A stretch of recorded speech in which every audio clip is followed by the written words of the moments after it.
Add critical language proficiency to your resume with language training at MEI. Through group classes or one-on-one instruction in Arabic, Persian, Hebrew, Turkish, and more will help you achieve fluency so that you and your resume stand apart from the crowd. Online and in-person classes begin March 27th.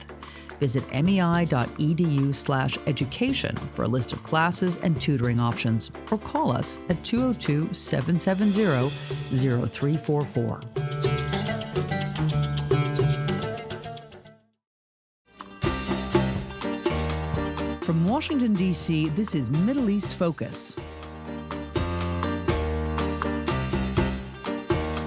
Hello, and welcome to Middle East Focus, a weekly podcast on regional affairs and U.S. policy, produced by the Middle East Institute in Washington, D.C. I'm Jerry Feierstein, Director of the Arabian Peninsula Affairs Program at MEI. Today, we want to talk about Yemen, and there's a lot to unpack. Over the last few days, there has been a lot of speculation about the state of dialogue, negotiations between Saudi Arabia and the Houthi movement. The government of Oman has sent several delegations over the past few months to Sana'a, as well as negotiating with the Saudi authorities in Riyadh. And there has been some idea that there is progress being made between Saudi Arabia and the Houthis. And so the question is, what is the prospect for a deal between Saudi Arabia and the Houthis? And what does that mean for the Yemen civil war and the ongoing conflict inside of Yemen? Tim Lenderking is currently traveling in the region. We have heard recently from Hans Grunberg, the UN mediator. And so this would be a good opportunity to check the situation with the international mediation effort. And third, we have seen recently continued upheaval and conflict inside of the vast Hadramaut Governorate in the eastern portion of the country. What does that mean for the internationally recognized government, Rashad al-Alimi's Presidential Leadership Council, and for the state of the anti-Houthi coalition inside of Yemen? To discuss these ideas with me and to update on the situation, I have two old friends and colleagues with me today.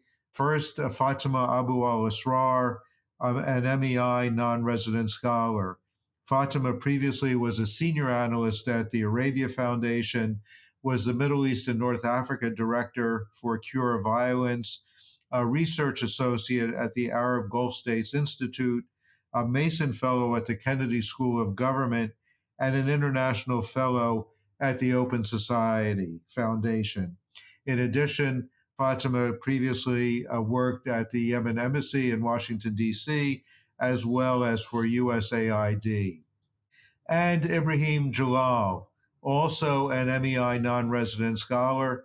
Ibrahim is a Yemeni security, conflict, and defense researcher based in the UK and an Erasmus scholar. His research examines the UN-led peace process in Yemen, U.S. counterterrorism strategy, the politics of the Arab coalition, the rise of the Houthi insurgency, Gulf security, Iran, and the Gulf security architecture.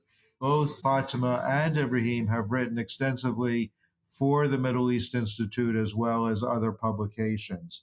So Fatima and Ibrahim, welcome, and let us jump right into what is a very rich area of discussion. And Fatima, let me begin with you. If you could update us a little bit on your understanding of the state of the Saudi-Houthi dialogue and where do you think that is going? Thanks for having me, Jerry. So it's not the first time that we hear of a Saudi-Houthi dialogue. Throughout the past 8 years of the conflict, there has been multiple paths to seek resolution, but they've often remained really elusive. Saudis have consistently attempted to find a way out, whether through formal peace processes or through back channel negotiations. And the same happens today. So it doesn't surprise me. The last time that we've had a formal dialogue and peace talk, that was around October.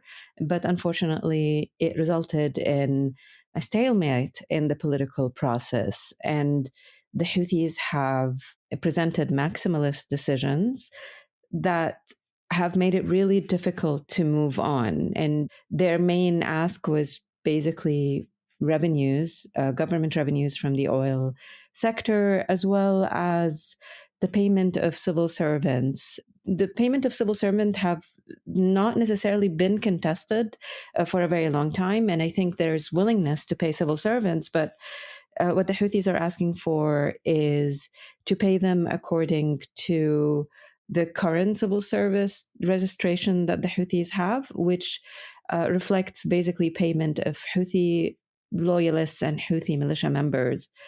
This is really nonsensical because it continues fueling the war in Yemen. I mean, it really is defeating the government of Yemen if it's going to pay the salaries of the people who are fighting it. And I often tell people this is kind of akin to Ukraine paying the salaries of Russian militants, for example, or Russian army. So there needs to be a way to figure out how to pay the civil servants in Yemen's war and throughout the conflict, but with making sure that this is going to the intended recipients, to the people who have held their positions in 2014 and not the current ones. So there is this big stalemate in the political process because of this issue that's not going to be resolved anytime soon. And it makes sense that there are these delegations that are discussing some kind of movement, but I don't believe that this is going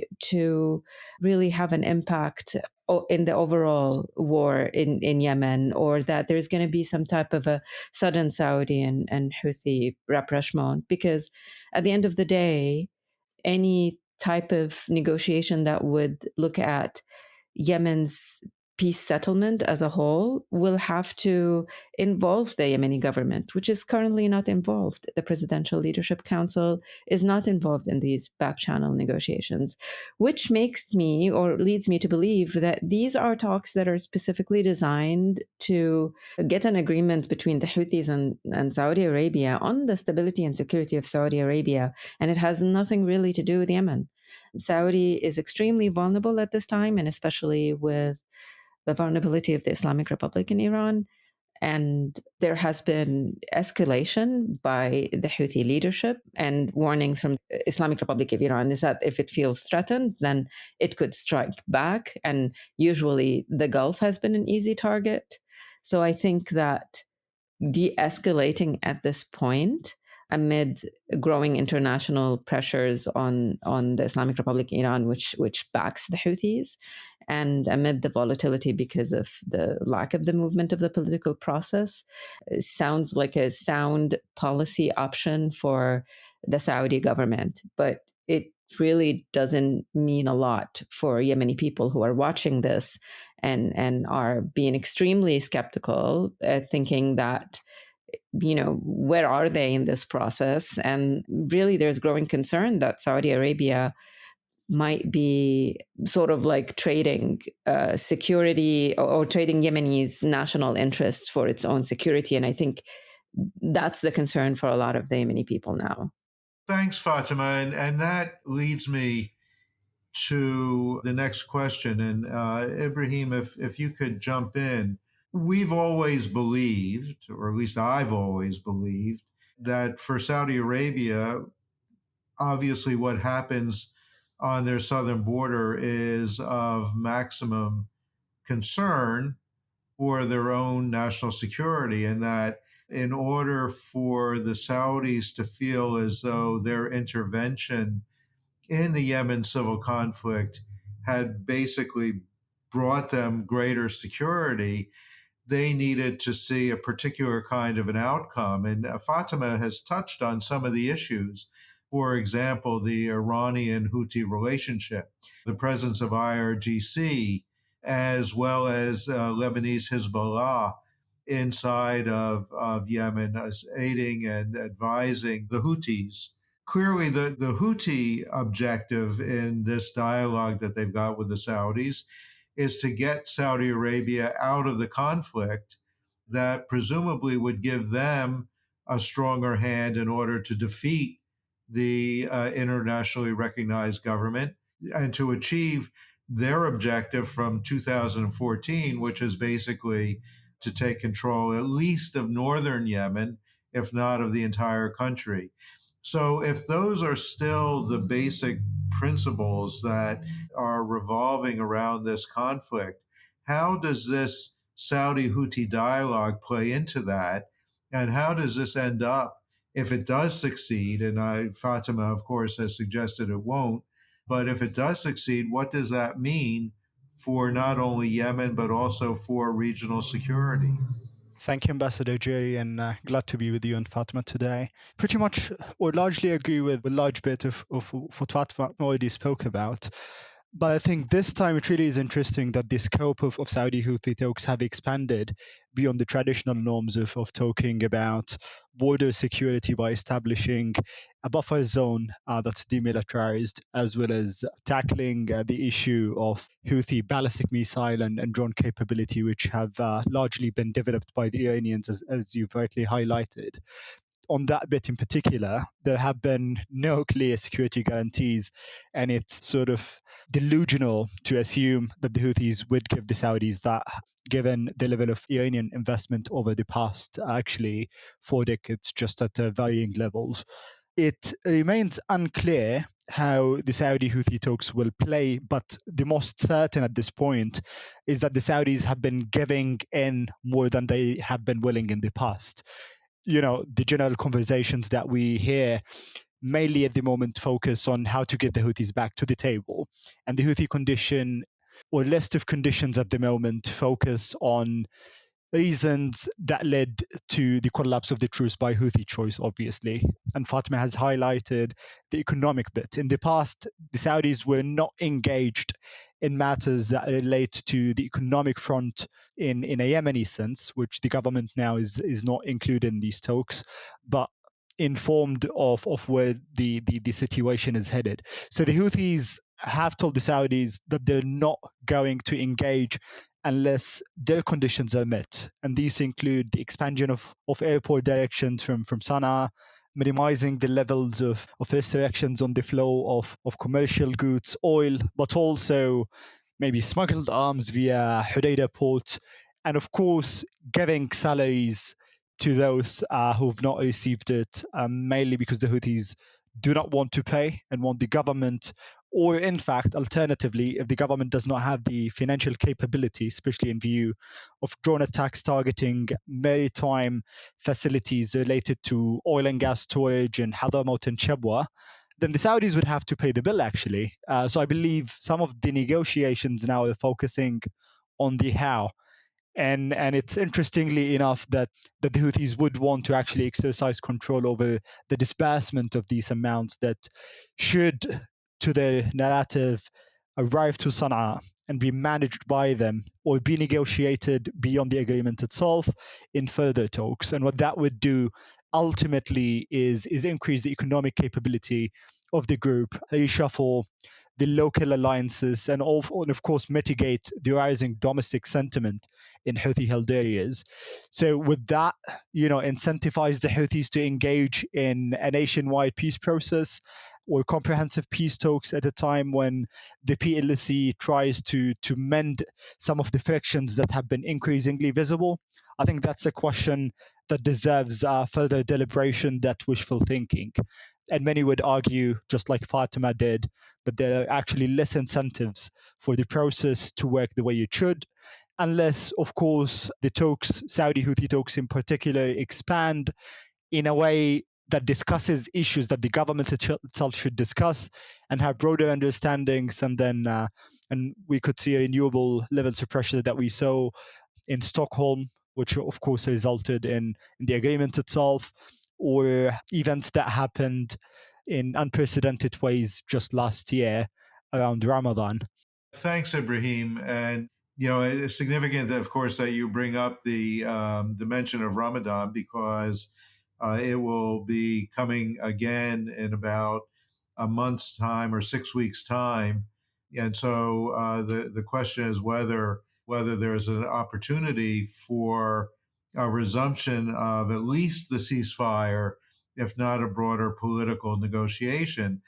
So, Fatima, as I mentioned, Tim Lenderking is in the region right now.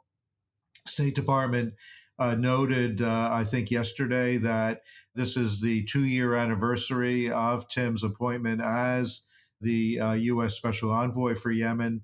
Hans Grunberg, in his last report to the Security Council, did, of course, speak positively about the Saudi Huthi dialogue and expressed some hope that that would lead to a restoration of the ceasefire that expired in October, and perhaps even a broader return to the political dialogue.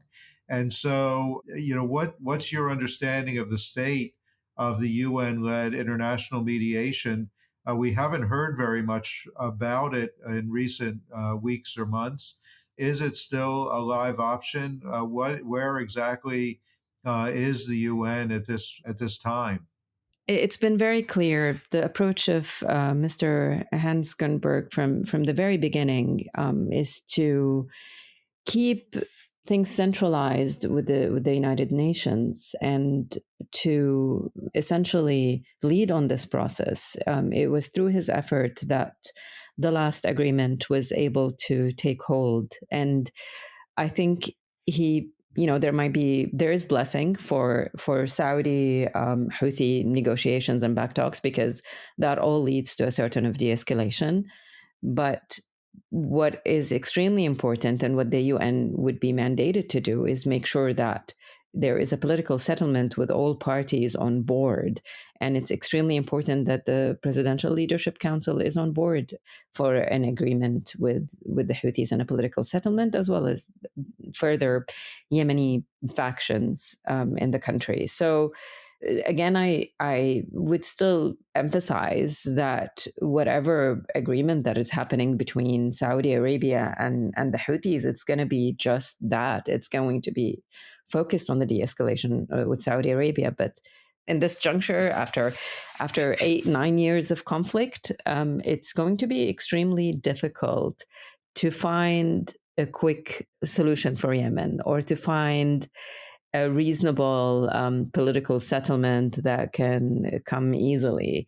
And if there's anything that the non-state actors have bet on is time, because the more time that elapses, the more that non-state actors have been able to take both root and legitimacy at the same time. So I still see it as a matter of incentive. There's still really zero incentive for the Houthi leadership to engage in political peace process. And the United Nations, I think, and the U.S. envoy to Yemen, they see this, but they also want a way out of this political stalemate that's currently, threatening conflict at any point. So all of them, I think that the approach that we've seen so far is that all the mediations are welcome, but ultimately the United Nations will have to steer this process and bring Yemeni people together to some type of a negotiated political settlement, which I don't think is going to happen anytime soon. It is the ultimate objective. But I think the other option that the United Nations might be pushing for is an expanded truce, which is what the UN envoy has been calling for some time. So the expanded truce covers all of the issues that Ibrahim has discussed, is with the payment of the civil servant salaries, with more expansion of activity in Sana'a airport, and so on and so forth. And ultimately, that would lead to a political settlement, which again I don't see happening even in the next 5 years. So I'm just not overly optimistic about the role of mediators at the moment. And I think things are going to move at a really, really slow pace as everyone is kind of like and then especially the Houthis, are kind of comfortable in this level of uncertainty that they have created around the political process. It's through pushing with violence, through the threat of ballistic missiles and drone attacks. That's how the Houthis get more leverage. So I just see it. I'm just really not overly optimistic or positive about the current process at the moment, the political process.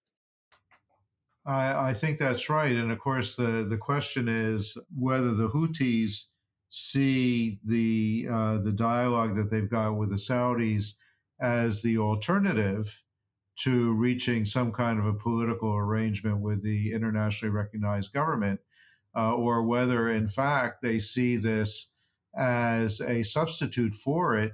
And in fact, if they succeed in getting an agreement with the Saudis and understanding all of the obstacles to doing that, but if they were to succeed, in fact, it would mean that they would not need to pursue that negotiation. They could presumably see once again whether they could achieve their ultimate objectives through a return to the conflict.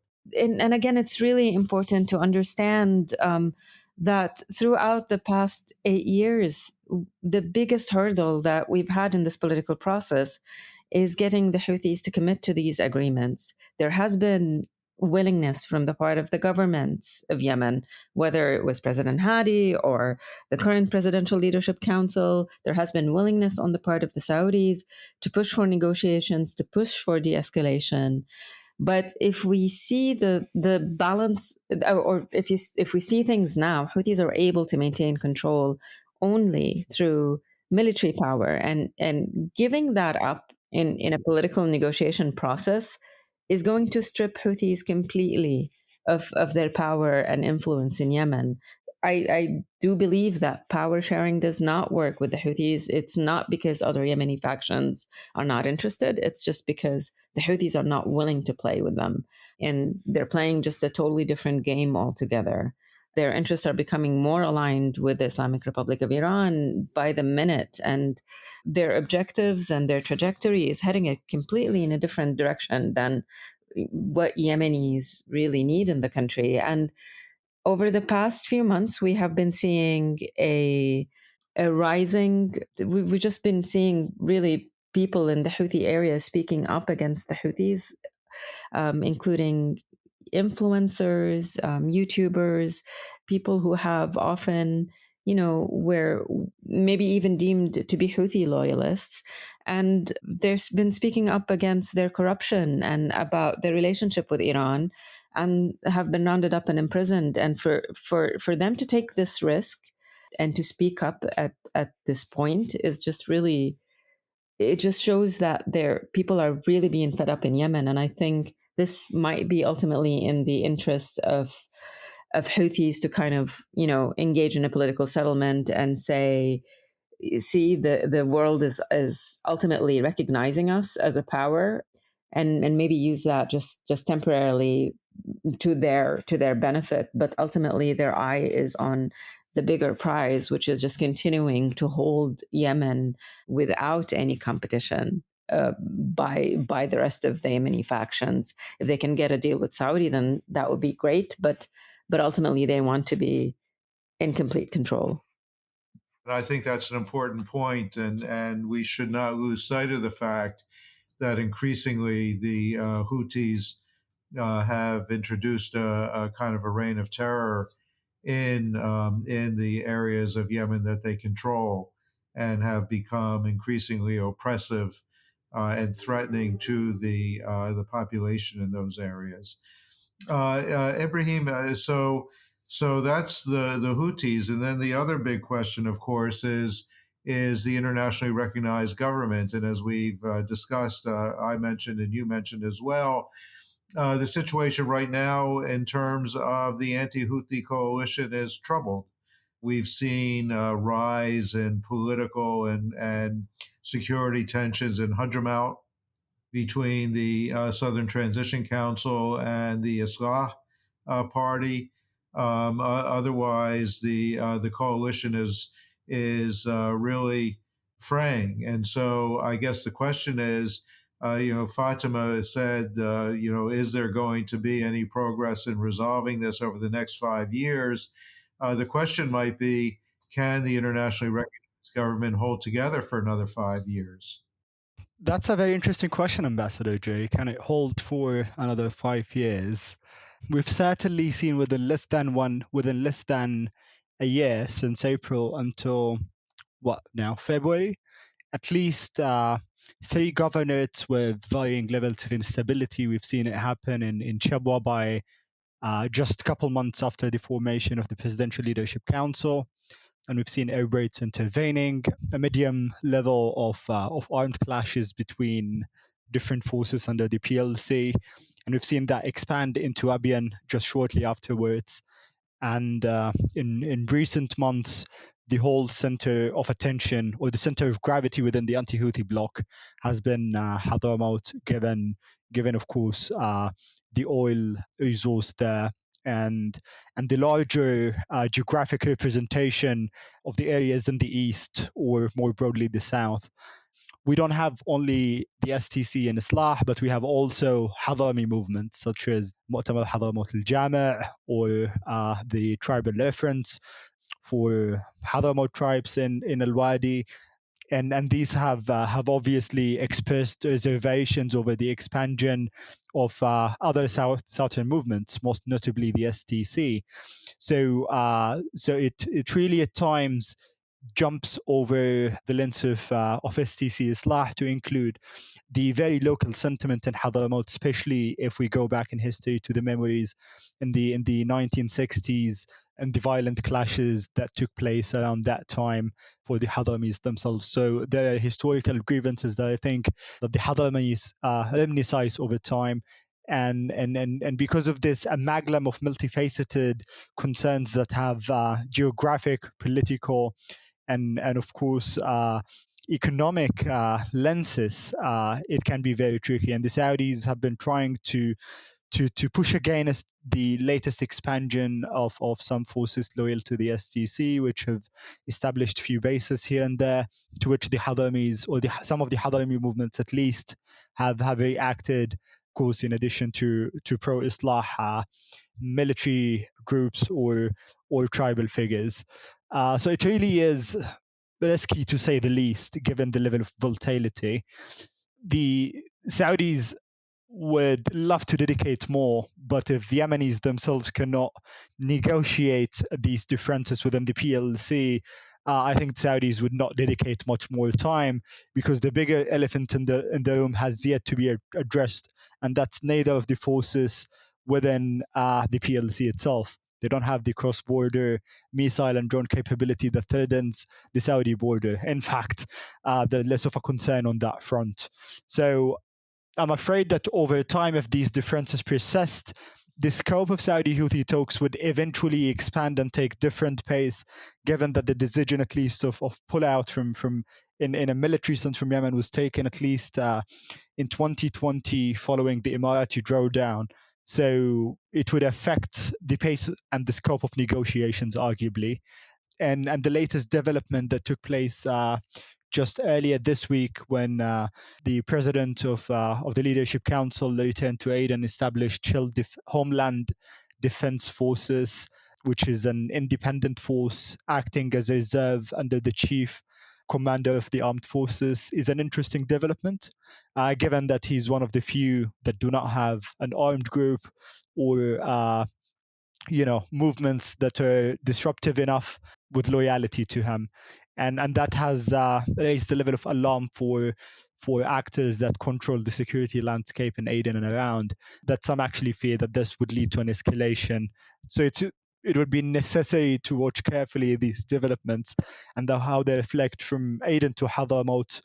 And interestingly enough, if the Saudis are pushing for a fast-paced talks with the Houthis via the Omanis, and while looping in the government on the shadows, I think it's important to hear the voices of the Southerners when it comes to this question.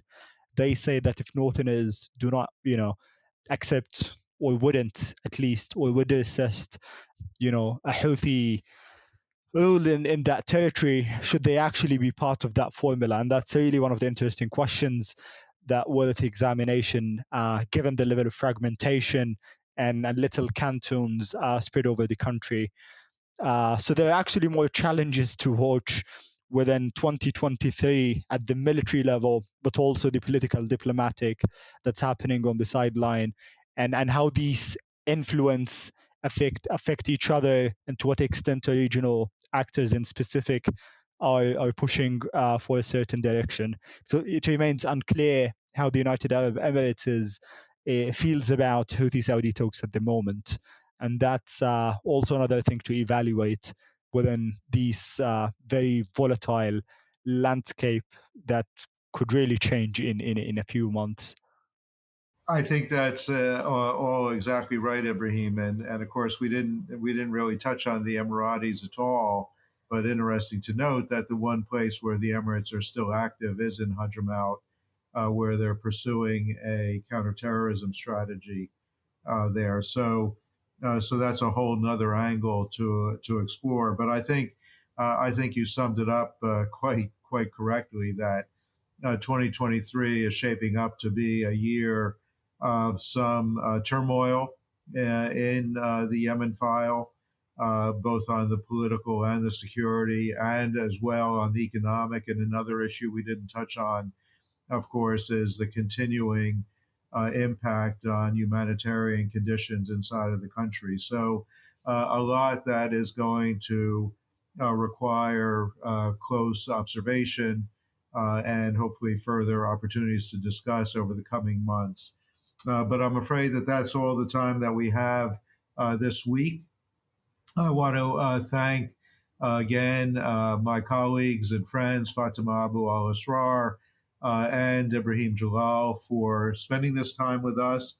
And I especially want to thank you, our listeners, for tuning in, and to our production team for for their work on this week's episode. You can follow MEI on Twitter, Instagram, Facebook, and YouTube, and subscribe to our email newsletters for the latest analysis and information about upcoming events. I'm Jerry Feierstein. We will see all of you next week. Thank you. This has been a presentation of the Middle East Institute. To support MEI's programs and podcasts, please donate at www.mei.edu. Thank you for your support.